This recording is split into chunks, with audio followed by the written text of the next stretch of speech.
ગૌશાળાનું કામ કરે છે, લૂલી લંગડી ગાયોનું કામ કરે છે. એ આને ત્યાંથી લઈ આવ્યા છે. ભાઈ છે એ ઘણી વખત ત્યાંથી અહીંયા સુધી મૂકવા માટે આવે છે ગલુડિયાને ને.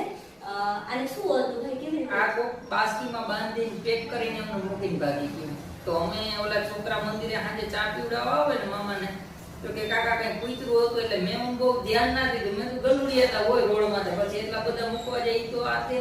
પછી આજ વળી પાછું મને છોકરાએ કીધું કાકા કૂતરું બાસ્કા અંદર પેક છે. પછી હું જોવા ગયા તો આની હાલત તો ઓલી હતી. તો ગોવાનો લઈ આવ્યો. પેલા કોથરામાં વીટી ને છાસ ને રોટલો ને થોડુંક ખાધું, નકર આખો કડક થઈ ગયો. પછી મેં ફોન કર્યો બેન આ રીતના હે.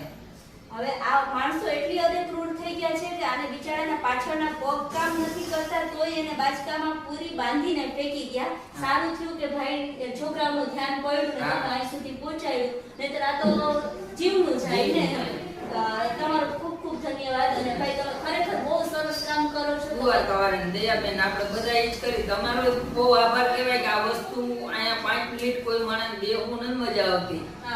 આગળ જમે જ બેઠા હતા અહીંયા. ઓલા ડ્રાઈવર ભાઈ કીધું અહીંયા નહીં યાર, વાસ આવે તો જિંદગી વાસ તો આપણામાં આવે. મતલબ આ સેવા કરવી તો એ બહુ અઘરું. તમને ધન્યવાદ દેવો જોઈએ કે આ બધી વસ્તુનું તમે કરો ને તો આજે આપણે આવવા થાય ને આ વસ્તુનો જીવ એક બચી જાય. બાકી તો બીજું તો મોહ માયા છે. હું લઈને આવ્યા હું લઈને જવાનું નહીં. જે માણસ ભેગું કરે એને કરવા જોઈએ. આપણે જે કરવું આપણે ઈશ્વરનું કામ છે. આપણે નિમિત્ત બનાવ્યા તો આપણે આ કામ કરીએ.